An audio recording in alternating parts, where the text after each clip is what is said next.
ആദരണീയ ഇമാം അബ്ദുൽ മജീദ് ബാക്കബി ഉസ്താദ് ഒരു കാര്യം തക്ക സമയത്ത് യുക്തമായി പ്രതികരിക്കുന്ന വലിയ ഒരു ഒരു വ്യക്തിത്വം അദ്ദേഹത്തിനുണ്ട്. 2 വർഷം മുമ്പ് കാസർഗോഡുണ്ടായ ഒരു കൊലപാതകവുമായി ബന്ധപ്പെട്ടുകൊണ്ട് സംഘർഷഭൂമി ആയി മാറിയ കാസർഗോഡ്, ആ കാസർഗോഡുണ്ടായ എപ്പോഴും നീതീകരിക്കാൻ പറ്റാത്ത ഒരു പ്രശ്നത്തെ അതിവിദഗ്ധമായി കൈകാര്യം ചെയ്യുക മാത്രമല്ല അതിൽ ഉൾക്കൊണ്ട ആളുകളെ സന്മാർഗത്തിലേക്ക് നയിക്കാൻ ആവശ്യമായ രൂപത്തിൽ ഉദ്ബോധന പ്രസംഗം നടത്തിയ ബഹുമാന്യനായ അബ്ദുൽ മജീദ് ബാക്കബി അടുത്ത കാലത്ത് മലക്കതിനാൽ പള്ളിയോട് ചേർന്ന് ഒരു ക്രിക്കറ്റ് മത്സരത്തിനുണ്ടായ ഒരു ചർച്ചയും ആ ചർച്ചയോടനുബന്ധിച്ച് ഉലമാക്കൾ എന്ത് പറയുന്നു എന്ന് വാട്സപ്പിൽ കൂടിയൊക്കെ സന്ദേശങ്ങൾ വന്നപ്പോ അതും പ്രതികരിച്ചു ബഹുമാന്യനായ അബ്ദുൽ മജീദ് ബാക്കബി ഉസ്താദ്. അതോടുകൂടി ആ പ്രശ്നം തീർന്നു. അപ്പൊ ഞാൻ പറഞ്ഞു, നമ്മൾ എത്തുകൂടിയ ഈ പരിപാവനമായി സദസ്സ് നമ്മൾ ആലോചിക്കേണ്ടത് ഇന്നല്ലെങ്കിൽ നാളെ മരിക്കും. ഒക്കെ ദ്വാരുന്നത് ഈമാനോട് കൂടി മരിക്കണം, മരണത്തെപ്പറ്റി ഓർക്കണമെന്നാണ്. പക്ഷേ ഈ മരണത്തെപ്പോലും രാഷ്ട്രീയവൽക്കരിക്കുന്ന അവസ്ഥയിലേക്ക് എന്റെ നാട്, നിങ്ങളുടെ നാട് എത്തിയിരിക്കുന്നുള്ളത്. ബഹുമാന്യനായ ഇയാമ സാഹിബ്, നമ്മൾക്കറിയാം 3 മാസം മുമ്പ് പരിശുദ്ധ ഉംറ നിർവഹിക്കാൻ വേണ്ടി പോയ ദേഹാസ്വാസ്ഥ്യമുണ്ടായി, സുഖമായി വന്നു. ഇന്നലെ പാർലമെന്റിൽ രാവിലെ 11-12 മണിയോടുകൂടി ഇന്ന് ബഡ്ജറ്റ് സമ്മേളനം ആരംഭിക്കുന്നതിന് മുൻകൂടിയുള്ള ഇന്ത്യൻ രാഷ്ട്രപതിയുടെ നയപ്രസംഗം നടത്തിക്കൊണ്ടിരിക്കുമ്പോഴാണ് ഇരുന്ന സീറ്റിൽ കുഴഞ്ഞു വീഴുന്നത്. അതോടുകൂടി തന്നെ ഹാർട്ട് അറ്റാക്ക് ഒരർത്ഥത്തിൽ ആ സമയത്ത് തന്നെ മരണപ്പെടുന്നു എന്നുള്ളതാണ്. ആശുപത്രിയിൽ കൊണ്ടുപോകുന്നു. ഗവൺമെന്റ് ആലോചിച്ചത് ഇന്ന് നടക്കുന്ന ബഡ്ജറ്റ് സമ്മേളനം മുടങ്ങാതിരിക്കാൻ, സാധാരണ ഒരു സിറ്റിംഗ് എം പി മരിച്ചുപോയെങ്കിൽ പിറ്റേനാൾ അല്ലെങ്കിൽ അന്നോ തന്നെ അനുശോചനം ചെയ്ത് പിരിയണം, പിന്നെ സഭാ നടപടികൾ നടത്തിക്കൊടുക്കാൻ പാടില്ല. അതാണ് കീഴ്വഴക്കം.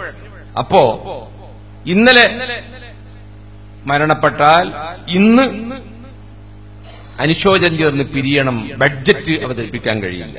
അപ്പൊ എന്ത് വേണം? ഈ അഹമ്മദ് മരിച്ചിട്ടില്ല.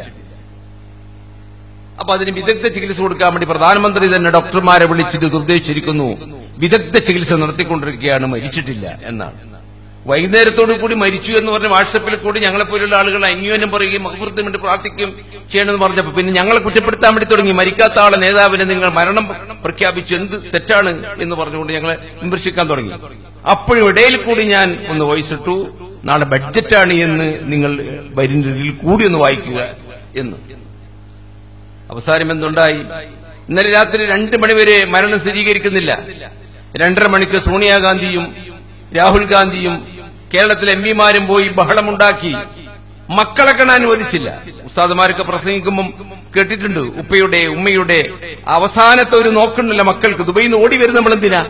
ഉപ്പയുടെ അവസാനത്തിൽ ആ മുഖം ഒന്ന് മുത്തി മണക്കാൻ, ആ ഉമ്മയെ ഒന്ന് കണ്ട് അവസാന യാത്ര പറയാനാണ്. സ്വന്തം മക്കൾ വന്നിട്ട് പോലും അഹമ്മദ് സാഹിബിനെ കാണിക്കാൻ പറ്റാത്ത വിധം ഇന്ത്യ ഗവൺമെന്റ് അവരാലോചിച്ചത് ബഡ്ജറ്റ് അവതരമാണ് എന്നുള്ളതാണ്. 2 കാലോട് കൂടി ഗവൺമെന്റ് സമ്മതിക്കേണ്ടി വന്നു ഈ അഹമ്മദ് മരിച്ചു എന്നുള്ളത്.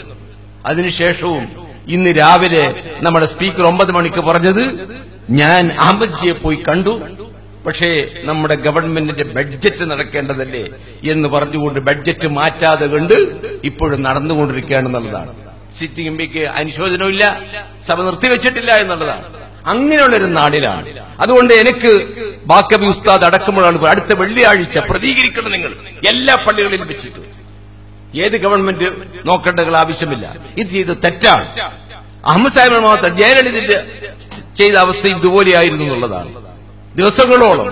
അതുകൊണ്ട് നമ്മുടെ ഭരണാധികാരികളുടെ കണ്ടു തുറപ്പിക്കാൻ MLA-മാരും MP-മാരും ഒക്കെ ഉണ്ടാകുന്ന വലിയ സദസ്സുകളിൽ വെച്ച് ജുമാക്ക് എല്ലാവരും ഉണ്ടാവുമല്ലോ, നമ്മുടെ ആളുകളൊക്കെ ഉണ്ടാവുമല്ലോ, അവിടെ വെച്ച് അവർ അസംബ്ലിയിൽ പാർലമെന്റിൽ പ്രശ്നം ഉന്നയിച്ച് സംസാരിക്കാൻ വേണ്ടി മേലിൽ ഒരു നേതാവിന് ഇങ്ങനെ അവസ്ഥ വരാതിരിക്കാൻ വേണ്ടിയുള്ള ഒരു മുൻകരുതലോട് കൂടി ആയിരിക്കണം നിങ്ങളുടെ പ്രസംഗം അടുത്ത വെള്ളിയാഴ്ച എന്ന് മാത്രം പറഞ്ഞുകൊണ്ട് ബുഖാരി തങ്ങൾ ഇവിടെയുണ്ട്.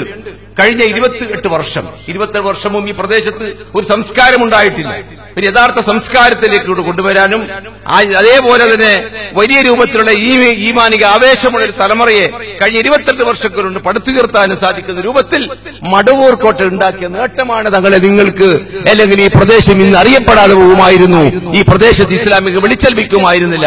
ആ വെളിച്ചത്തിലേക്ക് പ്രദേശത്ത് കൊണ്ടുവന്ന നിങ്ങളെ തങ്ങൾ അഭിനന്ദിച്ച് മതിയാകുമെന്ന് പറഞ്ഞുകൊണ്ട് ഇവിടെ എത്തിച്ചേർന്ന് നിങ്ങൾ എല്ലാവരെയും നമ്മളെ അള്ളാഹു അവന്റെ ജന്നാത്തുൽ ഫിർദൗസിൽ ഒരുമിച്ച് കൂടി സന്തോഷിക്കാൻ സൗഭാഗ്യമായി മാറട്ടെ എന്ന് പ്രാർത്ഥിച്ചിട്ടുണ്ട്. ഞാൻ വിരമിക്കുന്നു.